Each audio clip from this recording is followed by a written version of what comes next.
Assalamualaikum warahmatullahi wabarakatuh. Gimana kabarnya soleh-soleha? Semoga sehat semuanya ya. Tetap jaga kesehatan dan tetap di rumah saja. Pada kesempatan kali ini, Pak Arif akan menjelaskan tema 9.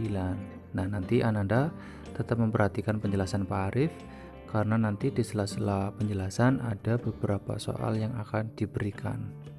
Oke? Sebelum ke materi pembelajaran, Pak Arif mau tanya dulu nih, Ananda masih ingat ada berapa wujud benda? Ya betul, ada 3 macam. Yang pertama ada benda padat, kemudian ada benda cair, dan yang ketiga ada benda gas. Nah, setiap benda, baik padat, cair, ataupun gas, semuanya itu menempati ruang dan memiliki massa.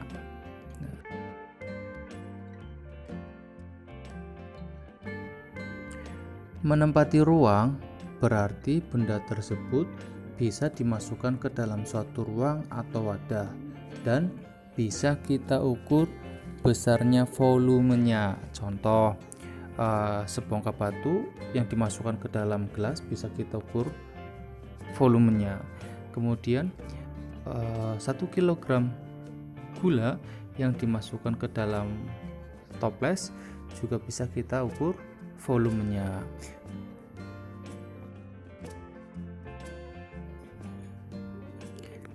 Sedangkan memiliki massa berarti benda tersebut bisa diukur massanya atau bisa kita timbang.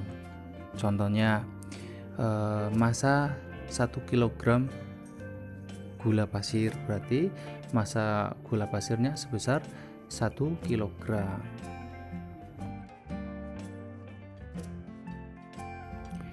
Segala sesuatu yang memiliki massa disebut sebagai materi. Nah, berikut contoh materi yang ada di sekitar kita. Yang pertama ada meja belajar, kemudian ada lemari baju, ada tempat tidur, ada handphone, dan lain sebagainya. Tentu tidak hanya itu saja, masih banyak lagi.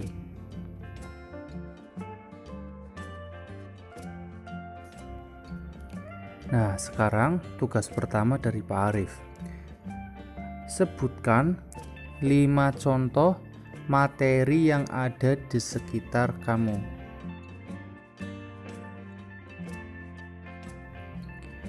Sekarang kita lanjut ke pembelajaran berikutnya.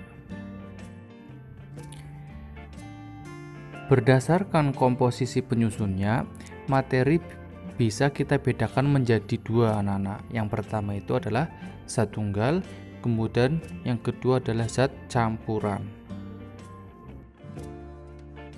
Zat tunggal merupakan materi yang hanya tersusun atas satu jenis zat saja. Contohnya ada emas murni, kemudian ada perak murni, ada besi, ada juga gula, ada kayu, ada garam dapur, dan lain sebagainya.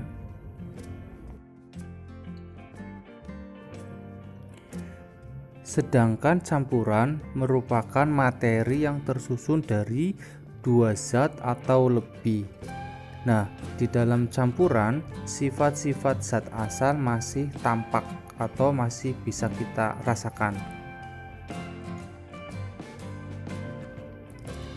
Contohnya, air teh manis yang merupakan campuran dari air, serbuk teh, dan gula pasir. Di dalam air teh manis, kita masih bisa merasakan sifat asal dari zat gula dan juga sifat asal dari serbuk teh.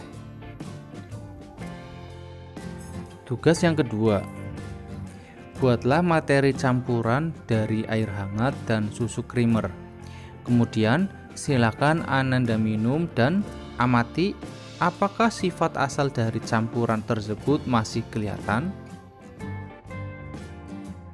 Sampai di sini kita sudah mempelajari apa yang dimaksud dengan materi dan macam-macam materi berdasarkan komposisi zat penyusunnya. Lanjut ke materi berikutnya. Untuk benda-benda yang telah dicampurkan, ada yang tercampur sempurna dan ada pula yang tidak tercampur sempurna. Zat yang tercampur sempurna dinamakan campuran homogen, sedangkan zat yang tidak tercampur sempurna dinamakan sebagai campuran heterogen. Campuran homogen memiliki ciri-ciri seluruh bagian zat campurannya selalu sama, sehingga zat-zat penyusunnya tidak dapat kita bedakan. Sedangkan pada campuran heterogen memiliki ciri-ciri zat penyusunnya tidak mengalami interaksi, sehingga kita dapat mengamati dengan jelas zat penyusun campuran tersebut. Perhatikan contoh berikut. Contoh yang pertama merupakan campuran dari air dan kecap. Ketika kecap dimasukkan ke dalam air, maka air yang semula berwarna bening akan berubah warna menjadi lebih gelap dan rasanya menjadi manis. Campuran antara air dan kecap termasuk jenis campuran sempurna atau campuran homogen. Perhatikan contoh yang kedua. Pada contoh 2 terdapat dua zat, yaitu antara air dan tanah merah. Ketika tanah merah dimasukkan ke dalam gelas yang berisi air, maka yang terjadi adalah air yang semula berwarna bening akan berubah menjadi keruh. Setelah didiamkan beberapa saat, maka pada bagian dasar gelas akan terdapat endapan tanah merah. Nah, contoh ini termasuk dari contoh campuran tidak sempurna atau disebut juga campuran heterogen. Lanjut ke materi yang terakhir. Berdasarkan dapat atau tidaknya zat tunggal diuraikan, maka zat tunggal dapat dibagi menjadi dua. Yang pertama unsur dan yang kedua adalah senyawa.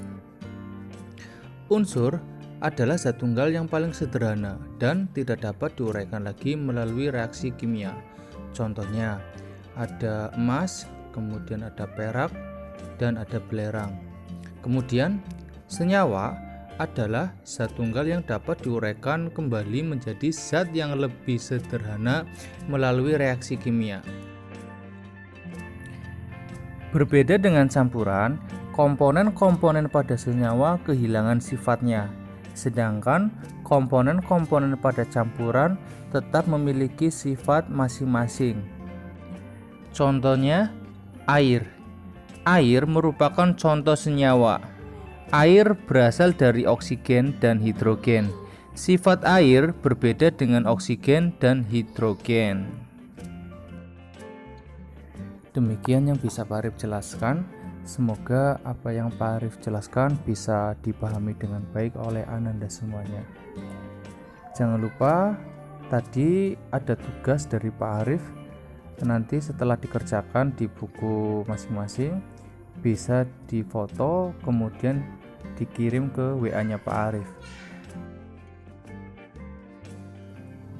Pak Arif akhiri pembelajaran pada hari ini. Assalamualaikum warahmatullahi wabarakatuh.